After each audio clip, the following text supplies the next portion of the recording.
ఏ జగ అటెండ్ చేయకు తన ఏంటుంది ఏ జగ అటెండ్ చేయకు నా మీద ఒట్టు జగ. హలో, నీకు షాకింగ్ న్యూస్. మొదలెట్టావా? నేను మొదలట్లా. నీ సీనియర్ ఆఫీసర్ మన ఇద్దరిని వాళ్ళ ఇంటికి రమ్మన్నారు. అర్జెంట్. ఇదిగో వచ్చేస్తున్నా. జగ మా తప్పురా.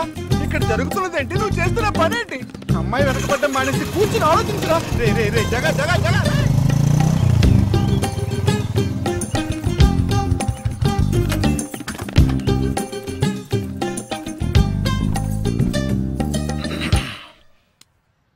మీ ఇద్దరికి ఇప్పుడు 2 షాకింగ్ న్యూస్లు చెప్పబోతున్నాను. ముందు జగదీష్కి. ఆ రోజు నువ్వు చూసావా అమ్మాయి శ్వేత, తనకి నువ్వు నచ్చలేదని చెప్పిందిరా. ఏమైంది? షాక్ అయ్యాడు అబ్బాయి. Okay okay okay okay. ఇక నువ్వు షాక్ అయ్యే విషయం చెప్పే ముందు నువ్వు ఒకరిని మీట్ అవ్వాలి. ఒక్క సెకండ్ వెయిట్ చేయి, ఇప్పుడే వస్తాను. ఓకే.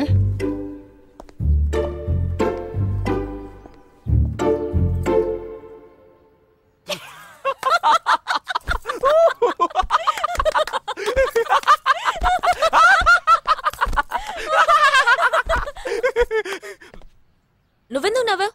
ఏం లేదు, ఆ మ్యాటర్ దగ్గర నుంచి నేను ఎస్కేప్ అయ్యాను కదా, అందుకు నవ్వాను. అవును, నువ్వెందుకు నవ్వావు? ఓ మ్యాటర్ కూడా నువ్వు నచ్చలేదు అంది చూడు, అందుకు.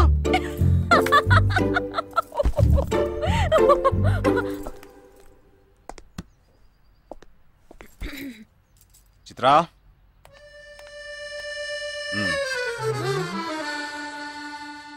ఇదే వెబ్సైట్ తెలియట్లేదే.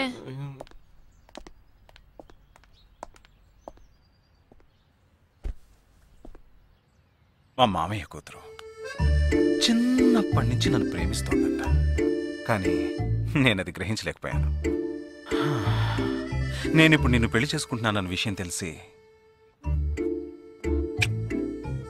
Suicide attempt. ఇలా కూర్చో. తర్వాత హాస్పిటల్ అడ్మిట్ చేసి పెద్ద ప్రాబ్లం అయింది. నేను ఒక డెసిషన్కి వచ్చేసాను. I'm so sorry. నేను తన్నే పెళ్లి చేసుకోవాలని నిర్ణయించుకున్నాను.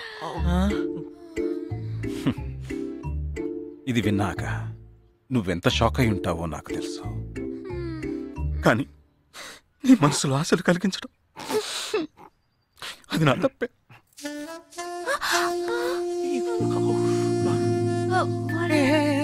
ఇదంతా జీవితంలో సహజం. ఓకే, ఇప్పుడు నేను మీ ఇద్దరిని ఓ విషయం అడగబోతున్నాను. నువ్వు పెళ్లి చేసుకోవాలన్న కోరికతోనే బాంబే వచ్చావు. నువ్వేమో ఒక మిలిటరీ మ్యాన్ పెళ్లి చేసుకోవాలని ఆశపడ్డావు. ఎందుకని మీరిద్దరు పెళ్లి చేసుకోకూడదు? నన్ను మాత్రం అపార్థం చేసుకోకు. మేమిద్దరం ఒకరినొకరు ప్రేమించుకున్నామే కానీ నా వేలు కూడా తన్ని టచ్ చేయలేదు. మనం ఎప్పుడన్నా టచ్ అయ్యామా? లేదు. అడిగి చూడు. లేదు. నువ్వు నన్ను మర్చిపోవటం నీకు చాలా కష్టం అని నాకు తెలుసు.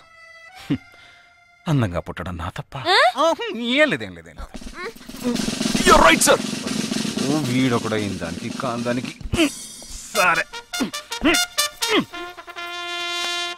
నిషా, all the best. Bye bye. Nisha, నేను నీకు దక్కలేదు కదా అని తను చేసుకున్నట్టు ఇటువంటి ఏ నిర్ణయం నువ్వు తీసుకోకు. ప్రామిస్? ప్రామిస్. Okay, bye. పద పద.